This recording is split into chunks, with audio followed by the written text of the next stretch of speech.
Alright, with all the drama behind us, let's get into an episode of pure filler. And we'll start off with a camera shot we've never seen before.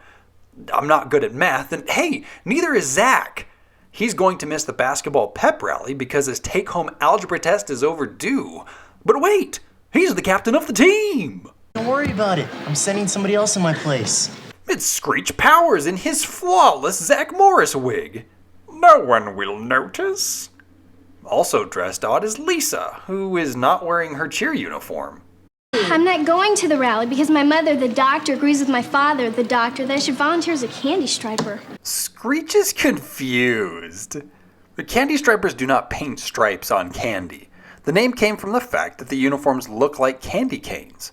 Someone dressed like a candy cane being called a candy striper? That's weird, but the term was coined in the 50s. It's no longer candy stripers prowling the Antsville Hospital corridors seeking out Ginchy guys for some backseat bingo at the Passion Pit. Now they're primarily called volunteers. And if you'll allow me to deviate a moment more, this is not the first time we've seen a candy striper. Remember the lovely Suzanne Terra? She played Stevie in Good Morning Miss Bliss. One of the roles we covered was from Doogie Howser, MD, where she played a potential mistress. She was a candy striper that liked to sing madrigals. Soft pass? Transitioning from delightful midriff to delightful midriff, Zack may be missing the pep rally, but he is ready for the championship game. Enter Coach... just the coach.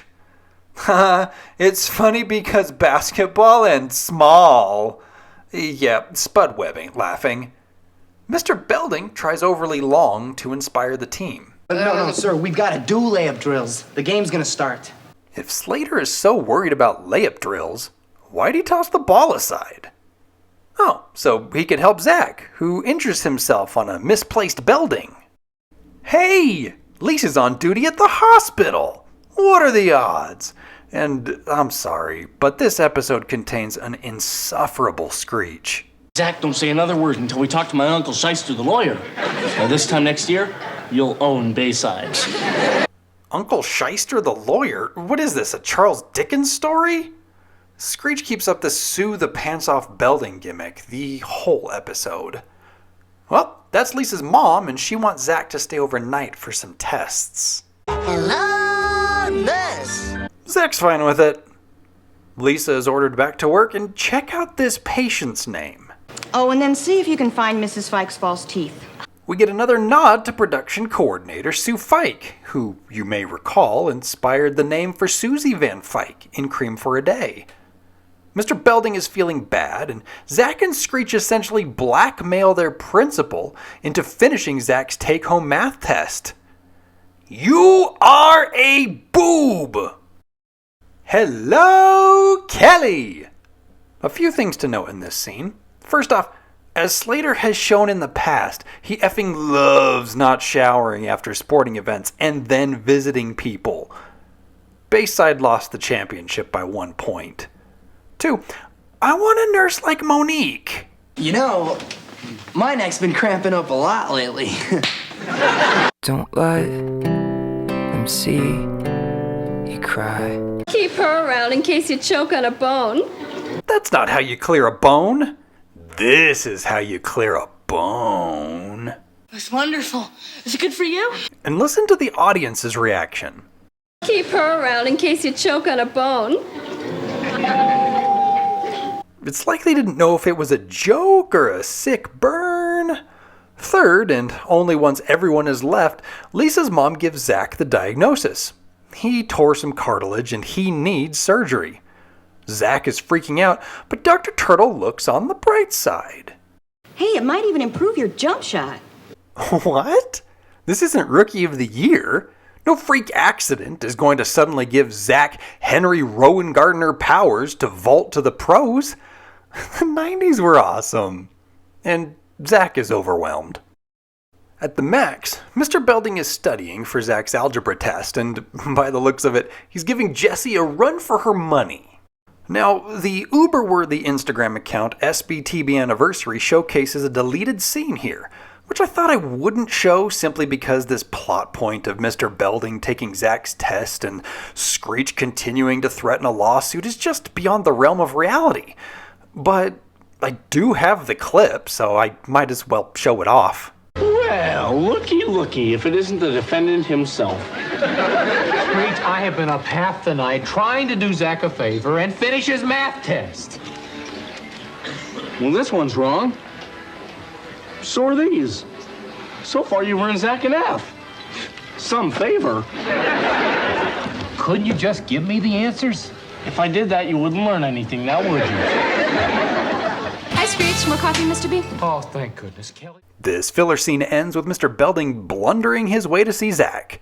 But then the next scene shows no Mr. Belding, but all the friends, including Kelly, who is conveniently off of work now, at Zack's bedside. Here's another deleted scene. Zack, this is for you from me. I hope you like it. Oh, wow, Kelly, this is so cool. Thanks. I've always wanted one of these. What is it? It's called extendo-arm. Someone gave it to my father when he was in the hospital. So you can reach something without getting out of bed. Hey, does it reach into the nurse's station? Yeah. If you're not careful, I'll get you one with a fist on it. Boy, you're some piece of work. Zack, we all chipped in and bought you this. It's an electronic black book for all those nurses' phone numbers. All right. This deleted scene is stupid, but I promise it will have a payoff. Stay tuned. Speaking of staying tuned, Screech and Jessie beef turning on the TV. Oh, slapstick. We sure do love to laugh. As Lisa leaves, she pauses and winks at the door, just like her mother. And then Zack is asleep immediately. Zack dreams and sees a future where he dies. I quipped before that Screech's Uncle Shyster sounded like a Dickens character, and this vision smacks of Dickens' A Christmas Carol. Weird. Herbert Hodis, ladies and gentlemen. Gosh dang. This dream eats up over 3.5 minutes of the episode. It does nothing for the plot except maybe clue us into the idea that this is the show's attempt at another serious topic, like dying during surgery. Now, that was a real fear I had when I had appendicitis, but this is a little torn cartilage in the knee. It's like when Saved by the Bell did the addiction episode. They wanted Jessie hooked on meth. That was a bit extreme for a fun show for kids with a wacky premise, so they settled on caffeine pills. Here, they couldn't really say that Zack's life was in danger, like from an irregular heartbeat or a lump on his nads, so they had to settle on a smaller concern, which, in my opinion, cheapens the effect of the story.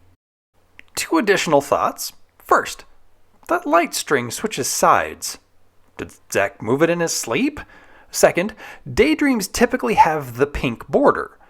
This night dream does not, and I wondered if our only other night dream in Running Zack looked the same, where this episode has a transition effect between the dream and waking life, as well as a faint white border.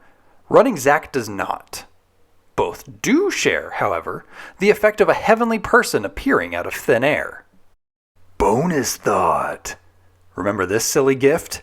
Well, if you hadn't seen the deleted scene, you may have wondered just what the heck was on that other hospital bed. It's the grabber, so you're welcome for the promised payoff. So with Zack freaked out of his effing mind, he tries to escape. Is there only one male doctor in this hospital? Because everyone seems to assume that Zack is that one male doctor. Heal me with your kisses! Why'd she kiss the outside of his mask? To usher in the continued hilarity. But then Zack gets busted by the one person who could ID him. Come on, that bed can't fit in that elevator. One more thing to note while Zack is cosplaying as Dr. Morris. But Doctor... No. I'm off to surgery. I have to go remove someone's, neck. Yes, it's a nectarotomy. Yes, Zack is still bad at naming fake diseases. I hope you don't mind me asking, but what is it exactly that you're suffering from? Well, it's a very rare, descarosis. What disease? It's called mumbioquadrillation osis.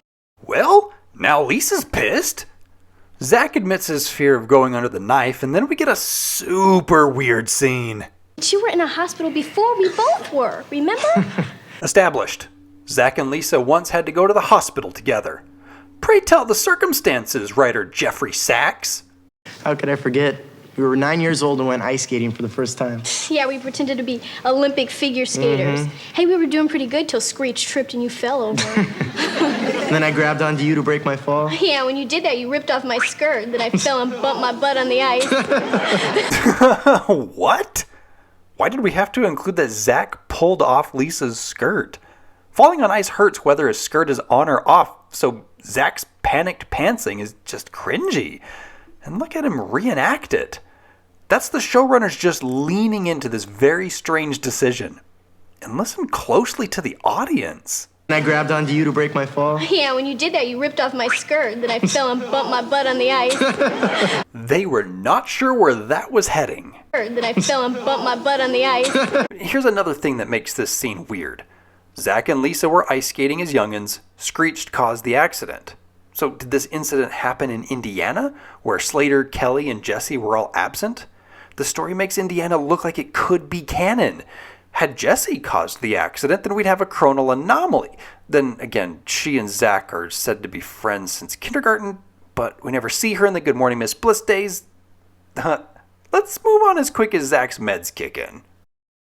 After another honest-to-goodness Lisa prayer, Zack gets wheeled to surgery by not Paul Rudd, who was also the guy carting along Dr. Zack, and the guy who chucked his papers as Zack was initially brought in. And hey, that tall, gangly dude was also walking around earlier. How small is this hospital? Lisa's mom assures Zack that the anesthesia will make it so that Zack doesn't feel a thing. But if you should happen to wake up, I'll just clubber you over the head with my trusty mallet.